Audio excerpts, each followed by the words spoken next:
Well, I would imagine that if you are planning to decorate for Christmas, you've probably already got it done, right? You've already got your trees up. You've already got your lights up. Anybody planning to decorate for Christmas and not yet have their decorations up yet? But you're still planning to. Better late to the party than never. If you're planning to hang lights on the outside of your house, I suggest you've probably waited a little bit long. In minus 25 degrees, it's probably not the best idea. I'm sure that most of you have probably seen one of these before, maybe not this large. In fact, this one was so large, my table is almost too small for it. This is a nativity scene. How many of you have seen a nativity scene before? Yeah? You probably have. I grew up in Texas as a kid, and I can't say that we had many traditions in our Christmas house as far as decorating is concerned. I still remember as a kid the feeling or the sensation of getting this. We had this old trunk that we kept in our attic that had all of our Christmas decorations in it, and I still remember as a kid going and getting that trunk out and opening it up, and the smell. It sort of smelled like Christmas, but it also had sort of a musty smell because all those decorations had been locked in this box in the attic for the previous year. And I remember one of my traditions was always to take my stocking out and stick my arm down to the bottom to see if by some strange chance I had accidentally left a piece of candy in there. That was about the only tradition that I can remember as a kid. But we did decorate our home as a family, and it was always really nice. It was sort of a warm, fuzzy experience. As Elizabeth and I started our family, one of the things that we did do was we bought a nativity scene, and we sort of made it a little bit of a tradition with our kids to set up the nativity scene as part of our Christmas decoration on the coffee table or the TV stand or the mantle or wherever that would fit. This one is not mine. I borrowed this one. This one's much larger than the one that we have at my house. The one at my house is actually much smaller, and in fact, it wouldn't have been unusual in the early days when we were setting up our nativity scene to often find like a Lego stormtrooper or Iron Man had made his way into the nativity scene. Our younger son Ephraim was pretty creative. I guess he figured if Jesus came for everyone, then that included Lego stormtroopers and Iron Man and Batman as well. They all deserved a savior as well. But setting up that nativity scene is sort of a tradition in our house. I hope that as my kids grow older and as they move away someday, that they'll have fond memories of setting up the nativity scene as children. The nativity scene is something that we see in a lot of places these days. It was actually attributed, the first nativity scene, to Francis Assisi. In 1223, I believe the year was. And he had these pieces carved, these characters from the birth of Jesus' story. He had them carved out of wood, primarily so that people who were believers in Jesus, people who were followers of Jesus, would remember and respect this significant moment in the history of humanity, in the history of planet Earth. Today, nativity scenes are they're in a lot of places. You might have them on Christmas ornaments or Christmas cards. There was a time, if you're as old as I am or older, where you might even have remembered nativity scenes being put out in like public places, right? Like the courthouse lawn or schoolyards, or certainly churches would often put them up. Can any of you ever remember going to like a live nativity scene where they had like live actors playing the parts of Joseph and Mary and all the characters and live animals? Those are pretty neat. I remember going to a couple of those as a kid. Now, if you're not familiar with the nativity scene, by some strange chance, I just want to kind of give you a rundown on who these characters are and where they came from. Of course, we have right down here in the front and center, we have sweet little baby Jesus. And that's exactly how you have to say it, sweet little baby Jesus. Sweet little baby Jesus right down the front. The little baby Jesus that we have on the inflatable thing out there in the front was a 24-pound baby, in case you didn't notice. That baby out there is huge. This is probably, this is full head of hair. He probably looks like he's about 2 years old, but I won't criticize the creators of the nativity here. But we have sweet little baby Jesus, who was born on what we celebrate to be Christmas. Then we have Mary and Joseph. Mary and Joseph were the parents of Jesus. Now, obviously, one of the interesting things about this scene is that it's taking place in a barn, right? And Jesus is laying in what's called a manger, which is a feeding trough for animals. And just in case you don't know the story, Mary and Joseph lived in a village called Nazareth in northern Israel, and there was a census decreed where they had to actually travel to the hometown of their forefathers, their ancestors, to be counted in this census. And they come to this village of Bethlehem. We say the city of Bethlehem, but it was really a village. And there was no room for them in the inn. In fact, there was probably not even an inn in the village of Bethlehem. There was probably maybe some sort of traveler's hostel or some place that people might have been able to stay if they were traveling to or through the village of Bethlehem. But on this particular case, because there were so many people in Bethlehem for the purpose of the census, there was no place for them to stay. And the Bible story teaches us that they were forced to basically take up residence temporarily in this stable, this animal stable. And so baby Jesus was placed in this manger. And so here we have Joseph and we have Mary. We have this guy here. He's a shepherd. He's got a little sheep that goes with him. I dropped the sheep earlier. He is still intact. Linda, thank you. I know that she gasped. I didn't drop the baby Jesus. I did drop the sheep. Now, interesting thing about most nativity scenes and the shepherd that we see in them is that they're often these young cherub-like little boys. The reality is that shepherds probably looked a lot more like the guys that you see on that show, The Deadliest Catch. Any of you ever seen that show? Kind of rough and tumble, gruff guys. They weren't cute little angelic cherub-looking guys. They were actually sort of the scourge of society. They were almost on par with the local criminals. They would have been like one slight decimal point of a social scale higher than criminals. In fact, a lot of people looked at the shepherds and the way they conducted business and said that the way that they conducted business was very criminal-like. They were not really well-respected people. The interesting thing about the shepherds is that they were the first ones that got the birth announcement about Jesus. They were the first ones that God told, which I think that's a sermon in and of itself, a lesson that I could teach in the fact that when God sent Jesus and made this announcement that Jesus was here for everyone, he started with the bottom and worked his way up instead of working with the top. Jesus didn't come just for the religiously elite.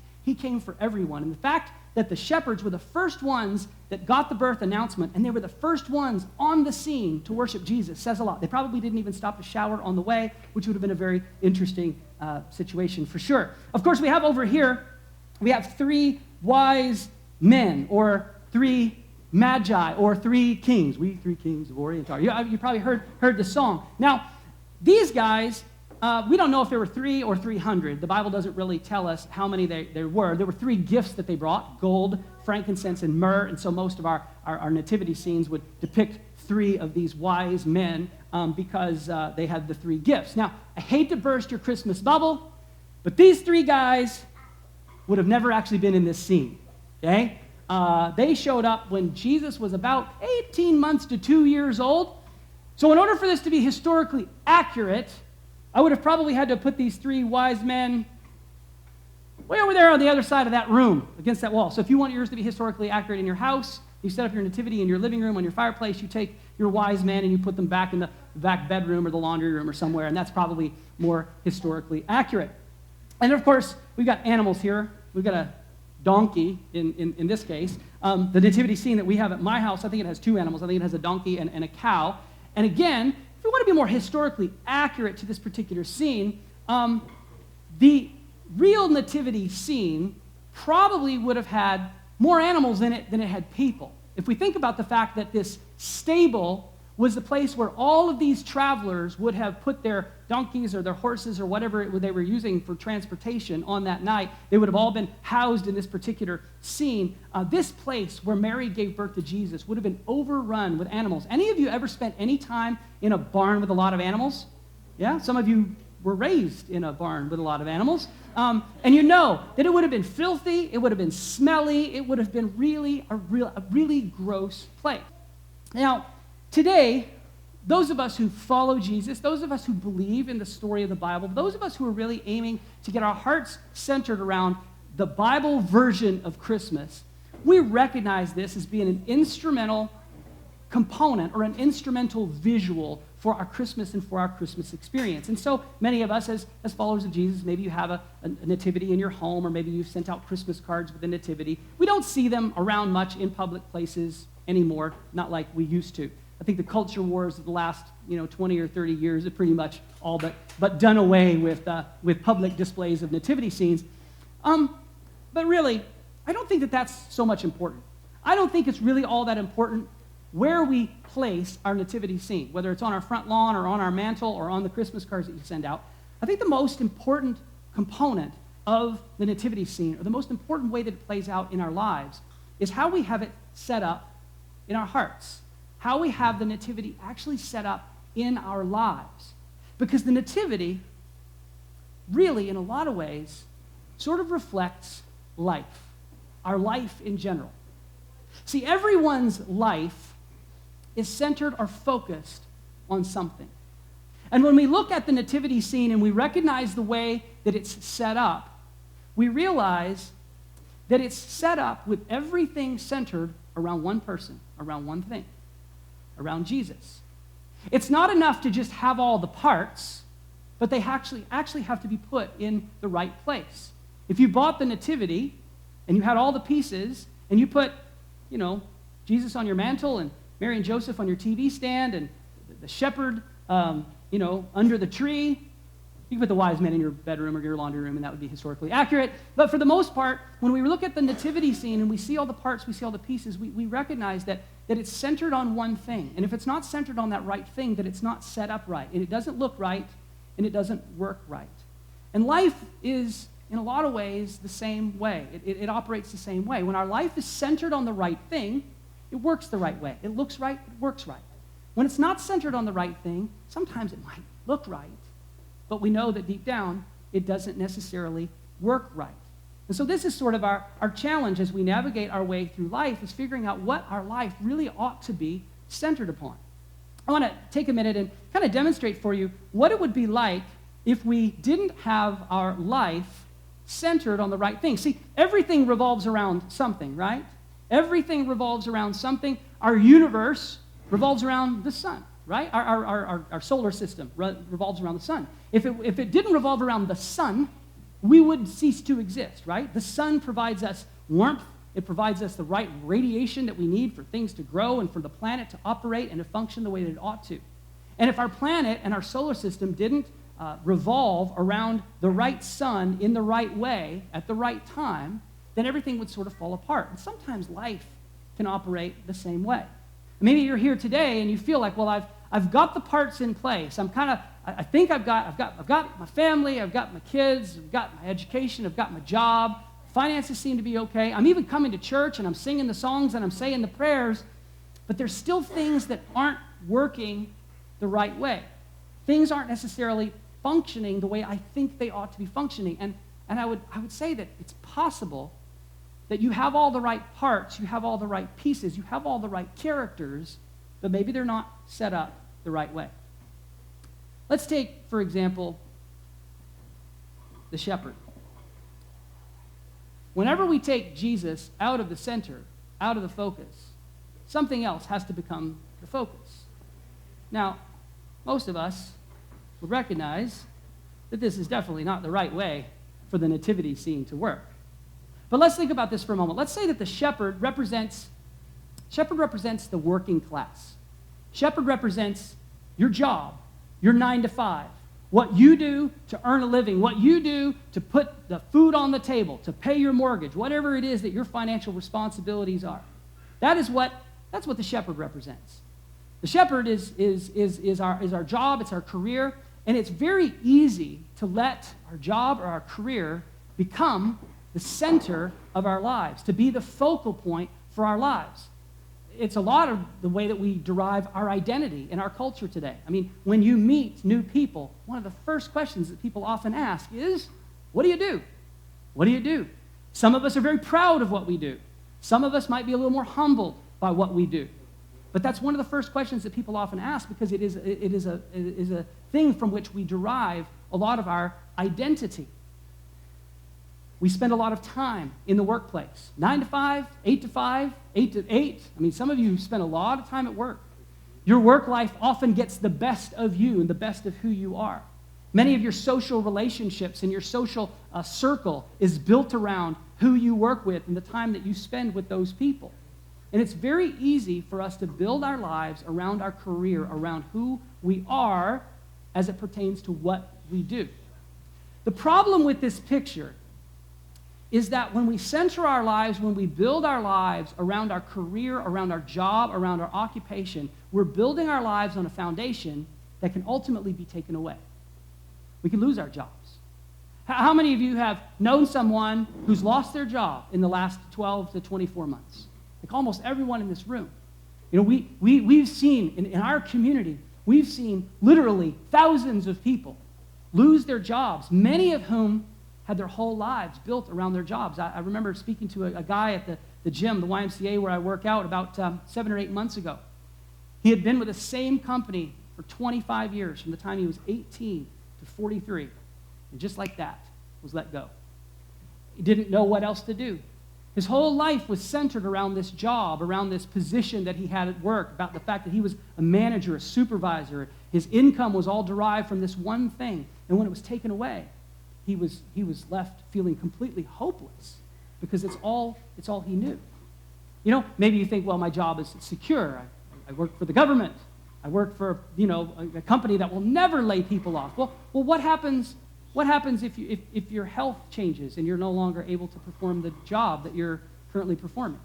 I mean, that happens all the time. People have injuries on the job or a car accident or a health situation that prevents them from being able to continue performing the job that they've always performed, and then that's taken away. Or at some point in time, you'll have to retire, won't you? I mean, you'll age out of the job that you've got. At some point, you'll age out, and then what are you going to do? If your whole life has been centered around your job and around your occupation, and it's taken away from you, what are you going to do? The problem with having our life centered on, focused on our job or our career or our occupation is that we're centering our life, we're building it on something that can be taken away. And when it gets taken away, we find ourselves lost. We find ourselves hopeless. We find ourselves discouraged, disappointed. Let's take the shepherd out. Stick him back here for a minute. We're going to move one of the wise guys up here. I'm not going to try to put all three. The guy on the camel, it's pretty dicey there. But let's put the wise men there. Say he represents all three of the wise men. These guys were loaded. They had some money. I mean, they gave frankincense as a Christmas gift, a birth gift, right? I don't really know what frankincense is. But they gave gold, too. So I figure if they gave gold, they must be rich. Any of you giving gold for Christmas this year? Husbands, come on. None of you? Or you just, I'm sorry, you just didn't want to give it away. Okay, I get it, right? These guys are loaded. The wise men, they represent money, wealth, success, education. Many of the things that we tend to elevate in our lives, many of the things that we often find our lives centered on because they bring us some level of satisfaction and some level of fulfillment. There's nothing wrong with being successful. There's nothing wrong with having money. There's nothing wrong with achieving success and having a great education, having a business card that has a whole bunch of letters after your name. Okay? There's nothing wrong with those things. Problem comes when they become the focal point of your life, when they are the center of your life.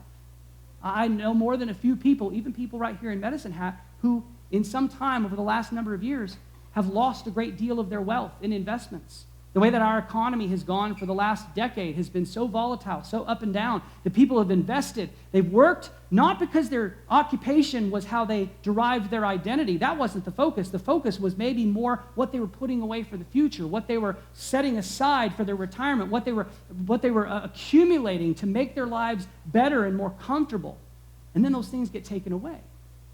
When we build our lives, when we center our lives around things that can be taken away, this is where we find ourselves in danger of ending up discouraged, disappointed, and hopeless. Take the wise man, put him back over here. Let's move Mary and Joseph to the center. Let's say Mary and Joseph, they represent family. And you might be thinking, okay, well, family first. That sounds good, doesn't it? Family first. I'll make my family my priority. My family is my focus. My marriage, my kids, whatever relationships it is that you have, that's the center of my life. That's my focus. And it sounds good in theory, but let me explain something to you. For starters, like your job, like your wealth, like your success, family can be taken away. We have many people, even in our own church family, who have had family members that they have lost, whether it's a child, a spouse, a parent, someone can be taken away. And that's obviously a very tragic and discouraging thing to think about. But let's imagine even for a minute that that's not a reality. Let's pretend it's not. When you make your family life the center of your life, the focal point of your life, what you inadvertently do is you put pressure on people to provide hope and fulfillment and joy and happiness in your life that they were never designed to provide. If your focal point in life is your spouse or your kids and their happiness, if that's the center of your life and what your life, your day revolves around, you're putting pressure on people to make you happy, and that's not what they were designed to do. People were not designed to fill that void that we have in our hearts, to provide us the hope and the fulfillment and the joy that we're looking for in our lives. Yes, our family members are a gift from God. If you've been blessed with a wonderful spouse, if you've been blessed with great kids, you were blessed. They are a blessing. But they are not given to you by God to be the primary source of your fulfillment, of your happiness, of your hope. They're a gift that you are to enjoy. Trust me. Trust me. You put an emphasis, too great an emphasis on your kids and them trying to provide, you're trying to provide them happiness and hope and success, and in turn, that's supposed to provide you hope and happiness and success. Your kids are probably going to disappoint you. They're probably going to let you down at some point. Most of us would probably say, if we looked at our relationship with our parents, that there's probably been something we've done, maybe a lot of things that we've done somewhere along the way that have been a discouragement or a disappointment to our parents. We didn't quite turn out the way that they were hoping we would. And yours probably won't either. It's really important that we recognize the place of family. The place of family is critically important, and the Bible teaches us a lot about how to manage our relationships with our family. But the Bible also makes it clear that our family is not the center. It's not the focus of our lives. Now, I know what you're probably thinking. I get it, preacher. Get on with it. I got one more. The donkey. I know. Like, for the donkey, he kind of represents your pets, some of your pets. And I've seen some of your Facebook posts, and some of you are weird with your pets, okay? Okay, not just your pets, but anything that gives you pleasure, like your hobbies, clubs or organizations that you belong to, things that are sort of these hobbies and habits that you've gotten into that maybe bring you some level of pleasure. I mean, maybe it's maybe you play golf, and that's something that you really enjoy. You invest a lot of time and energy into it. Or maybe you're into hunting, or maybe you're into fixing things and repairing things, and that's your hobby. You like to spend a lot of time working on those things. Maybe you're part of a club or some sort of local organization where you're able to invest in things that you're good at. Maybe it's a sports team that you follow. You know, I'm just going to say this.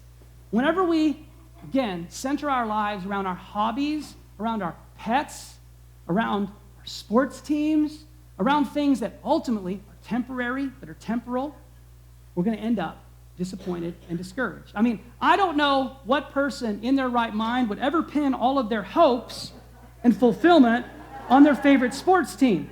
It just wouldn't make any sense because they're going to end up disappointed.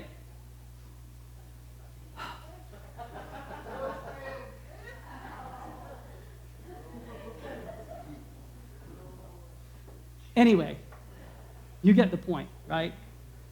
Really, when we look at our lives, there's really one thing that we really need to focus our lives and center our lives around.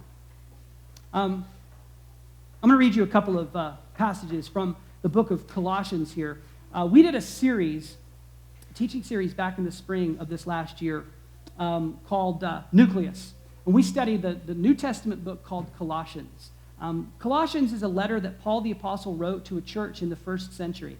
And when Paul wrote this letter, he gave some very interesting points about really where Jesus fits into the grand scheme of life and our direction in life. Now, before I read you the passages, I just want to kind of explain something to you about my perspective on things. I want to be perfectly honest with you. And I have, at different points in my life, I have had any one of these given things at the center. I, like most of you, if not all of you, struggle with keeping the right thing at the center.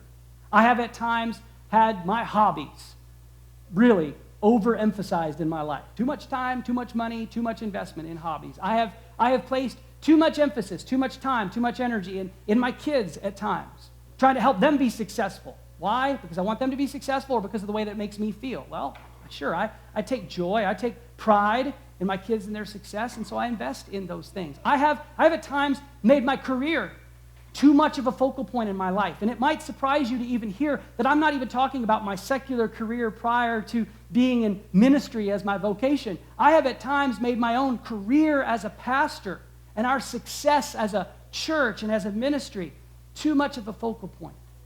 And what God keeps reminding me is that I have the greatest job in the world. The job that I have is one that I wish you could all have. You might think that my job is to be a preacher or a pastor or some sort of leader, but this is how I really think that God has helped me define my job. My job is to be a disciple of Jesus. My job is to focus on my relationship with God and grow in that relationship with God. To learn what it means to be a disciple of Jesus, to be a reflection of Jesus. What's cool is that God has given me a gift, a talent, and a platform to share with a group of people what he's teaching me. And I get to invite you along on the journey. And so I'm teaching you a lesson today that I have for the better part of the last 20 or 25 years been trying to learn myself. So I don't want to stand up here and tell you that I got it all right. It is a learning process. And last spring, when we were studying the book of Colossians, there were a couple of things that we read that really began to reshape some of my own personal interaction with God in the way that I have tried to focus some of my life, and particularly the way that I manage this vocation and this responsibility as the leader of Grasslands Church. Now, if you have like a typical Bible that's published by one of the major publishers, in that Bible, in the first chapter of the book of Colossians, there are all of the chapters. There's these different headings that kind of give you an idea about what you're about to read. They weren't written by the actual authors of the Bible. They were put in by the publishers. And in Colossians chapter 1, there's actually one that says the supremacy of Christ. And what this section is that Paul is about to say that Jesus Christ is supreme to everything. Basically, Jesus is supreme, meaning everything really revolves around him. Let's take a look at the first part of this text, Colossians chapter 1, verses 15 and 16. This is what Paul writes. We look at this Son and see the God who cannot be seen. That is mind-blowing if you really think about it. That God, who is an invisible God, made himself visible and knowable and seeable in this baby, in this manger. We look at this Son and see God's original purpose in everything created. I could spend the next 3 days on this particular passage and just kind of trying to peel all the layers off of this and help us to understand it. But basically, what I think Paul is trying to help us see here is that we can't understand, first and foremost, the purpose of our own life without really understanding the Son who is the original purpose for everything. Like this is mind-blowing. Let's take a look at the next section here, verse 17 to 18. For everything, absolutely everything, above and below, visible and invisible, rank after rank after rank of angels, everything got started in him and find its purpose in him. He was there before any of it came into existence and holds it all together right up to this moment. Everything got started in him and finds its purpose in him. This is so important for us.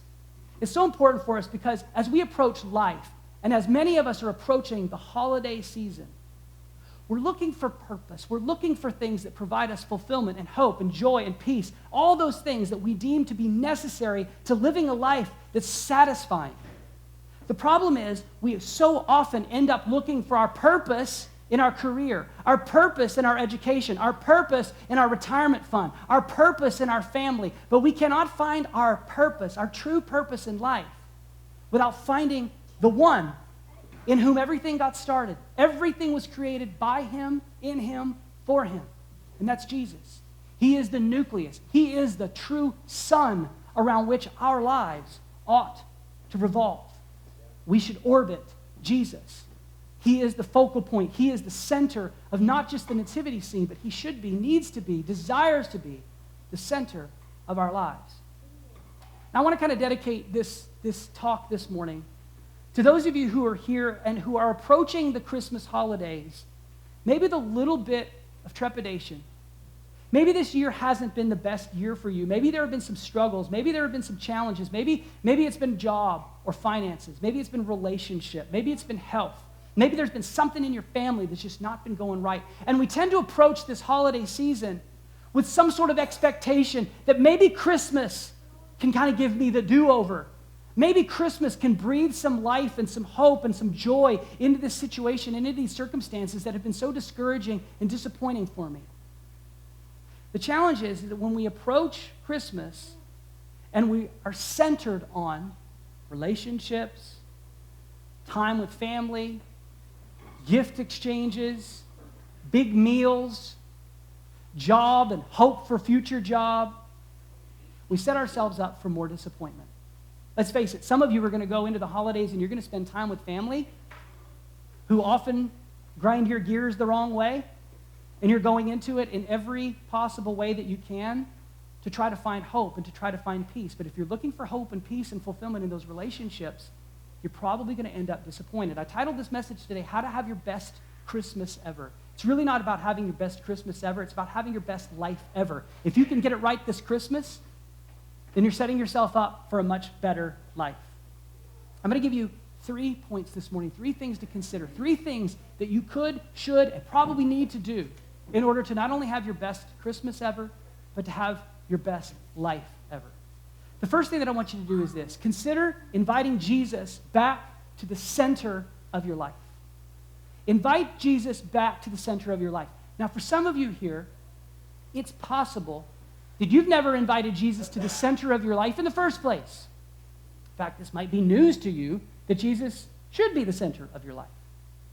What I want you to know is that here at Grasslands, that is the business that we're in, is to help people know Jesus, help people get to know who he is, the relationship that he wants to have with them, and to take the steps necessary to have a restored relationship with God. See, Christmas was the start of a grand event that God had orchestrated before time.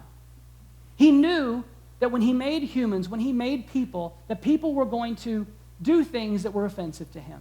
The Bible writers refer to that as sin. We simply say, you know what, sin is the stuff you've done that you shouldn't have done, the stuff you're doing you shouldn't be doing, the stuff you're going to do that you know you probably shouldn't do. Every one of us has done it. We have a sin nature in us. That sin nature makes us self-focused, it makes us self-centered, and in the end, we end up hurting people in our lives. But even worse than hurting people is that when we do those things, we hurt God. We create a chasm, a barrier between us and between God. God didn't want us to exist with that barrier and that chasm, and so he sent Jesus to be the bridge for that. The writer of the book of Romans, Paul, tells us that the wages of sin is death. What we deserve, what we ought to get paid for the stuff that we've done that we shouldn't have done, is death. But instead of God striking us all dead when we sin, he sent his son, Jesus, to die on a cross to pay the penalty of our offenses to God. Now, this is a gift, the greatest Christmas gift ever. Maybe you've heard that. And it is offered to everyone. But it only applies to those who receive the gift. And so maybe your challenge isn't to invite Jesus back to the center of your life. Your task for this Christmas season might be to invite Jesus to the center of your life for the first time. And if that's something that you want more information on, if that's something that you need instruction on, or you just want to talk about more, I want you to come and talk to me. And I'm more than happy to help you understand what that means. Now, some of you here, probably most of us, we suffer with this disease that I call drift. Drift is, I got going in the right direction, but after a while I realized I'm not going in the right direction. I started with Jesus at the center, but before long, it became my job, it became my career, or it became my kids or my family. I drift. The writers of the Bible say that we need to repent, which means to change our mind or change our thinking or literally change our direction. When we drift, we need to catch ourselves drifting and we need to say, oh, I've gotten off track. I have let my job, I've let my family, I've let my hobby, I've let something take the center of my life, and I need to repent, change my mind, change my thinking, come back and put Jesus back at the center. And maybe that's something that you need to do. If you take your first steps towards the Christmas season, towards the new year 2017, maybe it's time for you to recognize that you've got drift in your life and invite Jesus back to the center. Second thing that I want you to consider doing as you approach the Christmas holidays this year is to allow Jesus or follow Jesus' lead in every aspect of your life. Allow him to lead you. Allow Jesus to lead you in every aspect of your life. You may not believe this, but Jesus does care about your career. He cares about your finances. He cares about your health. He cares about your wealth. He cares about your family. And if you will let him, he will give you great advice, great direction, great counsel on how to manage those things in a way that are honoring to him and a way that will bring more fulfillment and satisfaction to your life. Invite Jesus into your life, to the center of your life, and then follow his lead in every aspect of your life. Again, some of you are going into the Christmas holidays, and you have some expectations about what Christmas might look like, what it might feel like. And you know already that there's going to be potential conflict. There's already a fuse that's been lit somewhere, and you're just trying to do the dance around the family situation to not get caught by the shrapnel when something blows up. Jesus will lead you through that if you will let him. He will give you the grace and the patience and the wisdom that you need to navigate those situations so that the damage is minimized or maybe avoided altogether. Invite him to the center of your life and then let him lead you in every aspect of your life. And here's the third thing that you can consider doing. That is to take one step. Take one step. I probably don't need to sit here and tell you what the step is that you need to take. Many of you probably know. If you've never taken the step of actually exploring Jesus and getting to know him, that's the step that you probably ought to take. If you've said yes to Jesus and you claim to be a follower or a disciple of Jesus, but you've never gotten baptized, that's probably the one step that you ought to take. If there's some unforgiveness, some relationship that needs to be mended in your life, and you know that that is creating conflict in your life and in your family life, and you need to reconcile that, that's the step that you need to take. If you need to actually make a commitment to attend church services more often or get into a discovery group or join a community group or serve in a ministry, take the step. Make that commitment to take one step this Christmas, this season.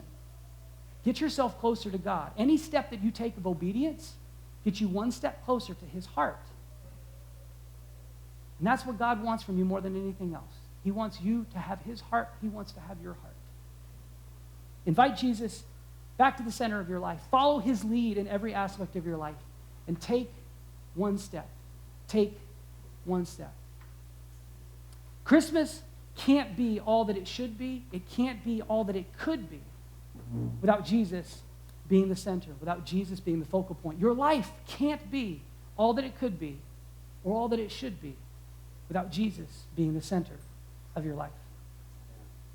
I'm going to invite my friend Shelley to come up now as I gingerly move our nativity scene here and try not to break the guy on the camel. This is Shelley. Welcome, Shelley. Shelley, you want to grab that? You can grab that microphone that's right over there. Okay, I'm going to try to keep Jesus at the center while I put this thing back.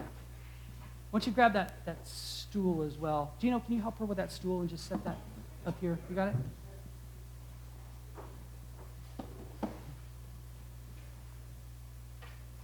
I sprung this on Shelley yesterday. I said, I want you to come talk to me at the end of the message. And I thought I had it out, helping Stevie in the nursery, and she left her No. busy when at home. No, you're here with me. Shelley, I'm going to ask you easy questions. I hope they're easy. Yeah, it's on. You just have to hold it to your mouth and talk. Okay. But make sure it's up at your mouth. Good. Yeah, that's good. Yeah. Of what we've talked about today, is there anything that sort of specifically sort of sticks out to you? Anything that you kind of went, oh, that was a moment that I needed to hear? Well, can you hear me without the mic? Nope. Put it up in your mouth. Fine. It really hit home with me. I know that he needs to be the center of my life. But last year, before I went to Haiti, I thought he was the center of my life, and I'm like, yeah, I've got it all together, and I felt like I was doing the right thing, and until I went through that experience, then came back here, and I realized he wasn't the center of my life. I was using him to do something that I really wanted to do. So I had to kind of, all year it's been a reflection for me. Like all year I've been thinking, okay, how can I change the way I live from my experience when I was in Haiti? And the big thing was making him completely the center of my life, I think. He might have something to say about that, but and trying to just love everybody around me as much as I can without, seeming like the crazy woman at school. What are some of the practical things that you recognize that you needed to do to stop the drift? If that's maybe if you feel like you had drift, what were some of the practical things that you think you've had to do? Well, I don't know about practical, but I had to rethink everything I was doing, because I thought everything I was doing up to all of last year was the right way. Like I was doing fundraising to go to Haiti. Like I'm going to use Haiti because that's what changed my life. Like it changed everything about how I have a relationship with God. But I was doing everything to get to that point, and I thought I was doing all the right things to get to that point. So I was fundraising, and I was talking about it, and I was communicating with the people in Haiti, and I just thought I was right on the right track, and I was doing all the right stuff. But it was for me. It wasn't for God. Like I had that revelation when I was in Haiti. I'm like, I did all this for me to get there, thinking it was for me that I was supposed to get there, but it wasn't. God had other plans to use me, and I didn't realize that until I got home, and I realized, wow, I thought I was going for me to have this wonderful, amazing experience, and people changed me. I don't feel like I changed anybody there. Like I didn't feel like I made this huge impact, but then I realized he had a plan for me. He wanted me to go there, and he wanted me to experience it so I could bring it home and change the way I approach people and change the way I think about people. Like I work in a school, and I won't say which one, but I have had experiences many times over the years with parents that are neglectful of their children, parents that are into drugs and alcohol and abusive. So a lot of negative stuff over the years, and I've always looked at these parents thinking, oh, if I could just smack them in the head, maybe they'd smarten up. Like I'm just so mad at them. But all last year, or all this year, because February was when we went, so it hasn't even been a whole year, I have changed the way I thought. I go up to these parents now, and I just ask how they're doing and if they need a hug. And I'll tell you, it's a way better feeling to have that love than to have that hate. Oh, man, it's big change. How would you say that the transformation that you've seen and what you've experienced, how has it changed your relationship with God? Wow, I feel like I definitely feel like I hear his voice more. Like before I didn't even acknowledge that there was a voice, like that everybody was saying, oh, you're going to hear God's voice. He'll talk to you, he'll lead you. And I'm like, okay, I haven't heard it yet. Like I just feel like I haven't really made that connection with him. But I have. Like I feel like I have now, because all this year I've been praying about Haiti. Like, can I go back? Can I go back? And things were blocking me left and right. And then I just heard a voice saying, just hang on, just be patient. I'm working for you. And God, I just felt like God had plans for me, and it may not be what I wanted, and it sure didn't work out the way I wanted it to, but we're still going, and we're going with another team other than our local team or a Canadian team, but we're still going. So God had plans, but boy, did he make me wait. Like, it was hard to be patient and to believe that he had what he wanted me to do. Like it was hard, but it worked out. That's cool. Yeah. Well, cool. Shelley and Sarah, when we close our time here together this morning in just a few minutes, Shelley and Sarah are going to be hosting one of our 2 roundtables. We're going to have 2 roundtables today. For those of you who are new, who might not be familiar with what a roundtable is, we have some time when we're finished with our programmed part of our time together, where we're going to have some discussion questions up on the screen. And we want to invite you into the conversation. We don't want this to be merely a monologue from Pastor Bart on Sundays. We want to give you an opportunity to kind of get in on the conversation. And Shelley and Sarah are going to be at one of the round tables. Ted Adamanis, I believe, hopefully Elise will be there with them. I didn't ask her, but she'll probably hang by her man. That's what she likes to do. And they'll host the other table. And if you would like maybe to talk to Shelley a little bit more about her experience this year, or to just engage with the discussion questions that we're going to have up on the screen that are directly related to our teaching time today, to my talk today, would love to invite you to do that. If you go to one of the round tables at the end of our time, Our cafe team will bring coffee and sweet treats to the table. You can just go over there, hang out, meet a few people, have some conversation, enjoy some treats. Our Trailblazers program is not done yet, so if you have kids in Trailblazers, you're welcome to grab a coffee and a treat, hang out for a few minutes. They're going to bring out the good stuff so that we can munch and get better acquainted. We're in no rush to vacate this space today, which is one of the blessings that we have in being here at the Summit Center. So we just want an opportunity to get to know one another. I'm going to sit right down here in the front for about 15 or 20 minutes. And if I've never met you before, I would love a chance to get to know you. If maybe something that I said today or something that you feel God is leading you to move forward on, you want to talk to somebody about that, I'd love to talk to you about that. If you filled out your Connect card and want to give that to me today, you can just bring that down here to me in the front, and I will take that from you gladly. And did I get word from Josh on where we are? No? No? Okay. So anyway, I'm going to pray, and then we're going to play some music. We're going to bring out some snacks and some treats, and just invite you to connect and mingle, participate in the round table if you might like to do that. Let me invite you to stand up, and I'll pray. Oh, wait, I forgot one really important thing. Sit down. Sit down. I should have tied this together. Shelly is going to Haiti in February with her sister Kim. We have, for the last number of years, we've sent a team to Haiti every February with our sister church in Ontario. Timing didn't work out with our church in Ontario this year, which is part of what Shelly was alluding to, but there is one of our sister churches down in Ohio that is taking a team later in February, and Shelly and Kim will be joining that team. We are doing some fundraising for them to help them with the cost of their trip. It's roughly about $3,000 per person for the trip. One of the things that we're doing is in January, we're hosting a steak dinner night at Ralph's Steakhouse. And we have tickets for that. Tickets are $25. For $25, you get steak, fries, Caesar salad. Beverages and gratuity are not included. But we get $10 for every $25. You could buy these tickets as an awesome stocking stuffer, okay? Hand them out to your friends. I think it's 5 p.m. to 9 p.m. Ages 10 and up have to be 10 years old to attend. But buy a few of these tickets, hand them out to some of your friends, family, whoever you might be able to bless with a great steak night dinner at Ralph's. It'll be for a great cause. We're going to have a silent auction and some other things at the steak night that will, again, help with some of that additional fundraising. If you would just like to give a gift to the team that's going to be traveling, you can do that using either our online giving, which is, you can find that on our website, grasslandschurch.com, go to the giving link, or you can do that with an envelope here on Sundays and just designate that to the Haiti team, and would love to be able to send them without being able to defer as much of their personal cost on that as we can and be able to support them in doing that. You're waving at me? Okay. All right. So let me pray. 2 seconds. Yep. I give her a microphone. Yeah, you gave it to me. It's too bad. Yeah. Last year, I have to tell you that we raised money. We worked our butts off to raise money, and we were able to go. But we actually had money given to us from some families, and we were able to buy a ton of soccer balls that we took down. And I know that's not a big deal to some people, but you should have seen the kids' faces. Your son was saying that there was kids, when you guys went, that playing soccer with rocks. So yeah. That tells you how poor they really are. It made a huge difference. So just a little bug there that, if you want to give cash, we're more than welcome to take it and use it for everything that we need. Okay. Now you may stand, and I'm going to pray, and then we'll move on. Lord, we thank you so much for our time together today. I just pray that as we approach Christmas here, that we would have our hearts and our minds, our lives centered on the right thing.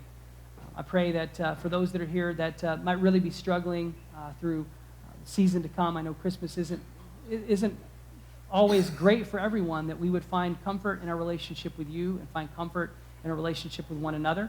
I pray that you would continue to watch over us as a church and as a family, that we might continue to be a blessing to people here in this community and certainly in Haiti and otherwise. I thank you for Shelly and her willingness to just share how you've been working in her life this past year. And God, I just pray for each of my friends that's here today that you would just bless them and lead them in this upcoming week. I pray in Jesus' name. Amen.